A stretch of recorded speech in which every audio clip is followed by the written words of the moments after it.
Henry James, Nueva York, 1843, Londres, 1916. Se considera escritor estadounidense, aunque se nacionalizó como británico con el tiempo.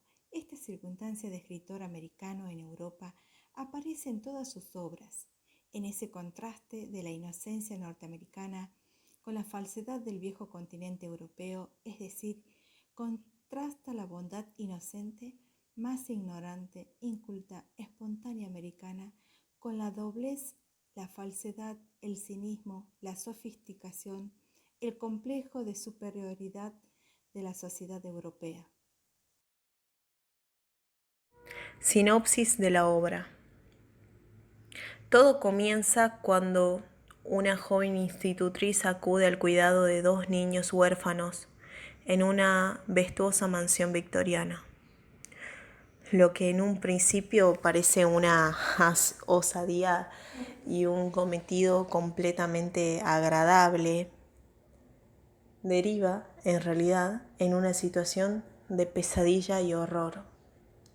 Los niños viven impactados por un pasado inmediato en el que la anterior institutriz, la señorita Hessel, y Peter Quint, el criado, y con ayuda de cámara del patrón, el tío de los niños, mantenían una turbia relación. Se podría suponer que se dieron ciertos abusos. La vida junto a la anterior institutriz y su muerte han dejado en ellos una huella indeleble. Al tratar de ayudarlos, la protagonista de la historia comienza a escuchar voces, canciones y a ver la imagen de la anterior institutriz, muerta en extrañas circunstancias, y la del criado, Peter King, en lo que aparentemente serían apariciones de fantasmas. La historia está fuertemente sexualizada por lo que serían las relaciones ilegítimas entre los criados y entre el criado y el niño. La protagonista, una mujer soltera con una educación muy represiva, queda muy impresionada y preocupada por estas supuestas historias de promiscuidad. Sin embargo, entiende la situación y decide formar parte de una legítima relación con un niño.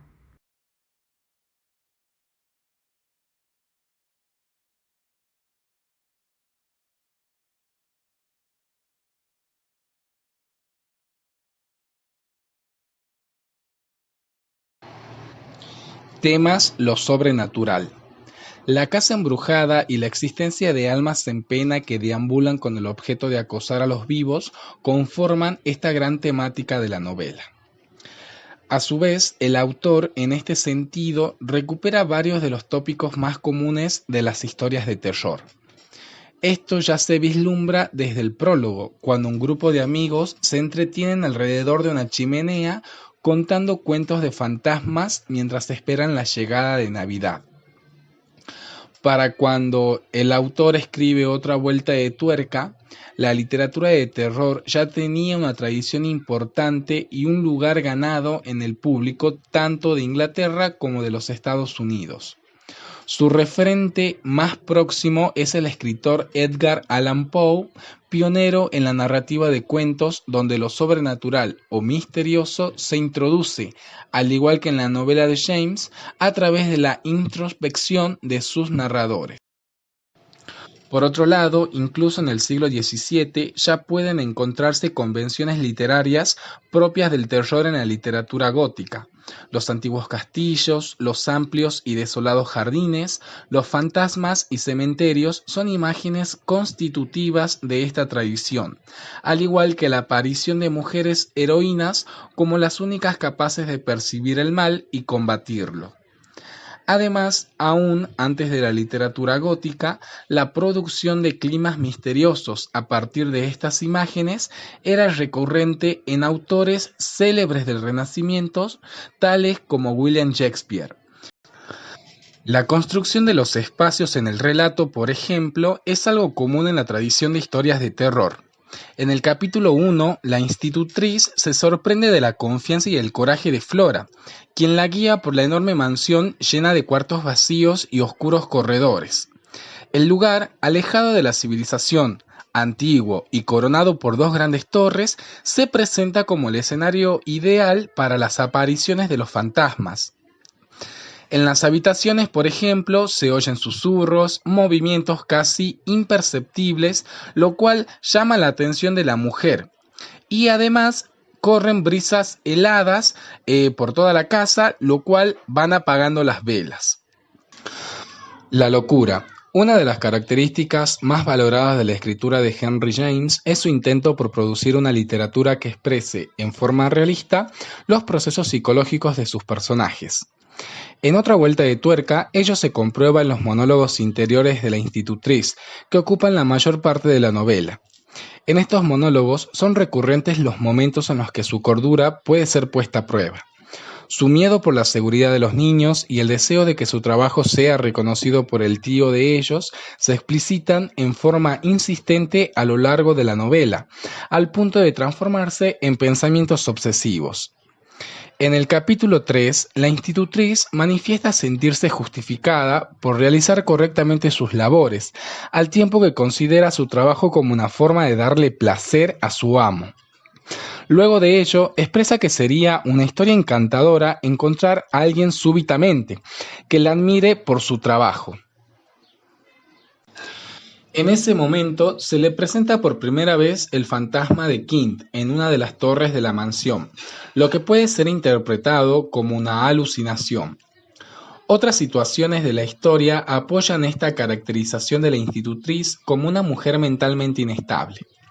Desde el capítulo 1, ella recuerda sus primeros días en Blee como momentos de mucha ansiedad y excitación. Abundan las escenas en las que la mujer no logra conciliar el sueño por las noches debido a pensamientos obsesivos que la acosan. Por momentos tiene raptos de violencia o maltrato con la señora Grouse y con los niños. Un ejemplo puede leerse en el capítulo 16 cuando se refiere en forma sarcástica al analfabetismo del ama de llaves. Finalmente, desde un análisis que interprete los acontecimientos de la historia como producto de su locura, tanto la fiebre de Flora en el capítulo 21 como la muerte de Mills en el capítulo 24 son consecuencias del cuidado obsesivo y neurótico de su institutriz. Otro de los temas de la obra son los valores victorianos. La novela de Henry James se desarrolla en la época victoriana, que encuentra sus manifestaciones sociales más características en Inglaterra a mediados del siglo XIX. La sociedad de la época victoriana era fundamentalmente moralista, disciplinada y prejuiciosa, y sus principales valores eran el afán del trabajo, la fe cristiana, el cuidado de la familia y la abstinencia sexual. En otra vuelta de tuerca, estos valores se dan representados a lo largo de toda la trama, sobre todo lo que respecta a la actitud moralista de los victorianos en cuanto a la religión, la clase social y el sexo. La misoginia y la noción de superioridad masculina frente a la femenina es una constante. La mujer era considerada como el ángel del hogar, quien protegía a la familia y contribuía a la represión de los impulsos sexuales. Esta idea encaja perfectamente con la figura de la institutriz, quien vela por el alma de los niños ante la presencia de la maligna de Peter Quint.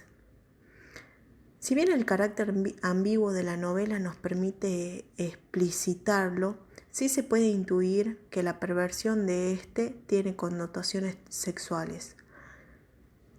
Esta insinuación sexual se revela en varios momentos a lo largo del relato. Por un lado aparece como una de las causas por la que la señora Grouse desapruebe la relación entre la señorita Hessel y el difunto criado. Pero lo que causa mayor impacto es su asociación a la figura de Miles. En el capítulo 6, la señora Grouse manifiesta que Peter Quint era demasiado libre, lo que asusta sobremanera a la institutriz, quien le pregunta: ¿demasiado libre con mi niño?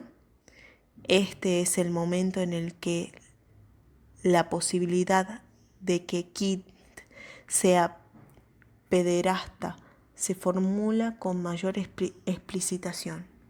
En este sentido, permite preguntarse si los misteriosos e inadecuados comentarios que provocan la expulsión de Miles en el colegio, tal como el niño confiesa en el capítulo 24, no se deben a la influencia perversa del espectro de Quint en el niño. Por otro lado, la mujer aparece en varias oportunidades desempeñando un rol pasivo. El tío de los niños le impone a la institutriz la prohibición de contactarlo y ella, aunque es valiente y fuerte, la sostiene hasta el final de la novela. El fantasma de la señorita Hessel, por su parte, parece haber caído en pena debido a la influencia de Quint, de Peter. Finalmente, Flora adora y obedece a su hermano, cosa que no le sorprende a la institutriz, quien en el capítulo 9 manifiesta haber tenido hermanos, y no le asombra que las niñas idolatren a los varones. Por último, a principio de la era victoriana, momento en el que se enmarca el relato, las clases altas dominaban por completo a la sociedad y la política. Por ese motivo, muchos de los parámetros morales y estéticos de la época se expresaban superficialmente, tomando como modelos estas élites.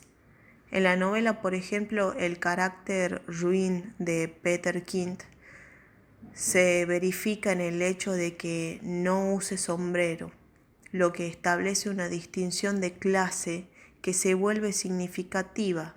Mostrarse sin sombrero en público simboliza ser de una clase inferior y por lo tanto es una marca de vulgaridad. Ello lleva a la institutriz, cuando ve por primera vez el espectro, a darse cuenta instantáneamente de que no es un caballero. Esa es una de las características, además, que llevan a Grouse a reconocer a Quint. Por otro lado, el recelo frente a la clase social de Quint se verifica nuevamente cuando Grouse desaprueba el vínculo entre el difunto criado y Miles, debido a que el primero era de una clase inferior, mientras que el pequeño pertenecía a la élite. A su vez, la sumisión y la obediencia de la señora Grouse frente a la institutriz aparece justificada en múltiples ocasiones por su inferioridad de clase. Otro de los temas es la lucha entre el bien y el mal. Era común en la doctrina cristiana de los victorianos que el orden moral del mundo se dividiera entre el bien y el mal. En este sentido, los niños, de otra vuelta de tuerca, son siempre caracterizados como puros, angelicales y frescos. Cuando la institutriz conoce a Miles en el capítulo 3, queda encantada frente a la cualidad celestial del niño, en la cual reconoce la misma positiva fragancia de pureza de su hermana. A la imagen angelical de los pequeños se le opone la de los fantasmas, quienes son personificados como almas en pena, vestidos de negro, demoníacos, perversos y oscuros. Antes de que la muerte de Miles, en el capítulo 24, la institutriz no suele manifestar temor a una posible violencia física de los fantasmas hacia los niños. Lo que ella teme, en realidad, es que los espectros los corrompan o se queden con sus almas. Desde que Grouse le confiesa a Miles y Peter Quint compartían mucho tiempo juntos.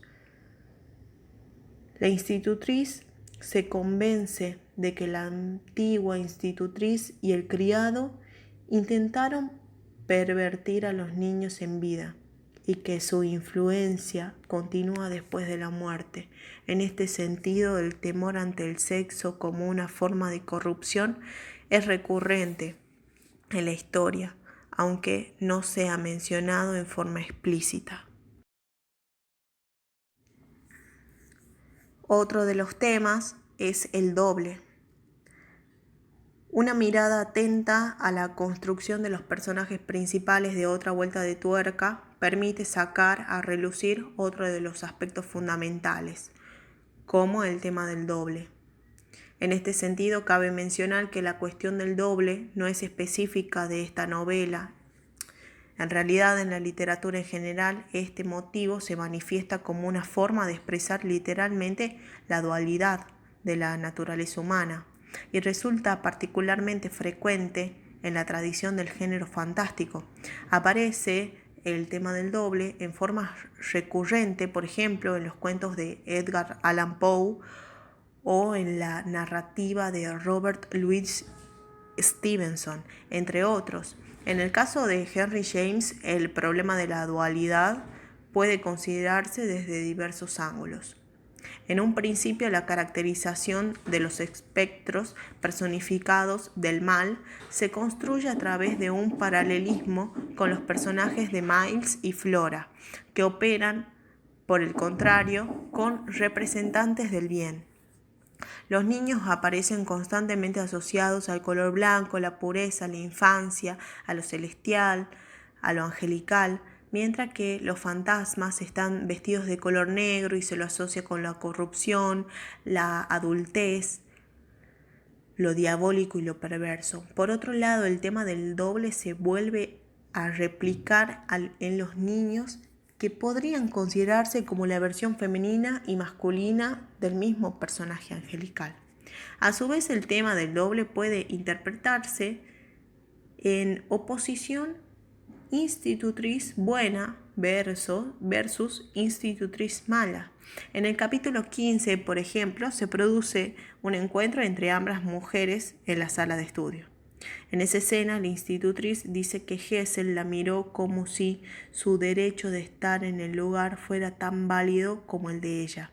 Allí la institutriz manifiesta sentirse una intrusa, lo que posibilita dos lecturas distintas: que el fantasma sea el doble malvado de la nueva institutriz o que sea en realidad una alucinación proyectada por sus inseguridades.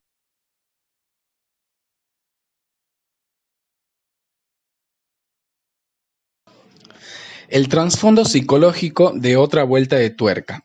Tal como fue mencionado anteriormente, la novela se caracteriza por una ambigüedad indisoluble de sentido, que imposibilita definir el relato como una narración de fantasmas o una que tematiza la locura. Aunque el carácter extraño, es decir, la explicación psicoanalítica de la obra es una de las interpretaciones mayoritarias de la crítica en la actualidad, esto no siempre fue así. En el año 1924, la crítica Edna Kenton es la primera en poner en duda la credibilidad de la institutriz en un estudio publicado en la revista The Arts. Allí, la crítica señala que el lector no tiene en la historia más que el punto de vista de la institutriz, sin que su versión pueda ser respaldada o contrariada por nadie en la historia. Luego, en el año 1934, el distinguido crítico Edmund Wilson realiza una relectura freudiana de la novela, a partir de una interpretación de la institutriz, al patologizarla como una mujer histérica. Según su mirada, los espectros no existen en la novela, sino que son proyecciones de los deseos sexuales frustrados de la mujer hacia el tío de los niños. Bajo su perspectiva, es la propia institutriz quien, en su obsesión, termina siendo la culpable de la muerte de Mills y la fiebre nerviosa de Flora. Otro elemento en el que esta suposición se apoya es el carácter ambiguo de la relación entre el pequeño Mills y la institutriz. A lo largo de la novela pueden rastrearse insinuaciones de carácter sexual entre la mujer y su alumno. En el capítulo 22, por ejemplo, la institutriz asocia la tensión que siente junto a Mills como la de una pareja joven que, durante su viaje de bodas, siente timidez en presencia del mozo de la taberna. Por otro lado, en el año 1885, la hermana de Henry, Alice James, de quien él era muy cercano, viaja a Inglaterra. Ella era depresiva y estaba diagnosticada con histeria, y James se hace cargo de su cuidado con bastante esmero. Este hecho biográfico, sumado al creciente auge del psicoanálisis en el siglo XIX, abonan a una interpretación de la novela en un sentido psicoanalítico.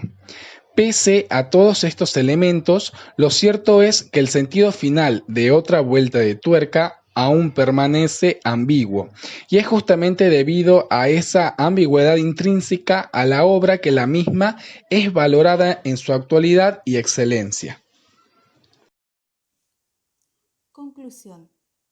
La interpretación de la novela Otra vuelta de tuerca puede variar de unos lectores a otros.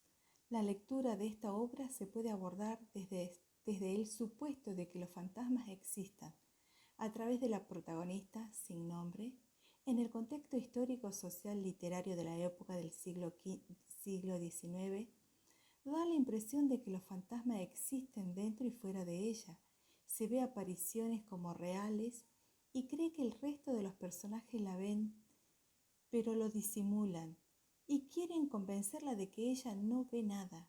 Por otro lado, se puede abordar que esta lectura desde el supuesto de que los fantasmas no existen, para lectores posteriores y en el contexto de sucesivas corrientes literarias sociológicas, la lectura sería otra.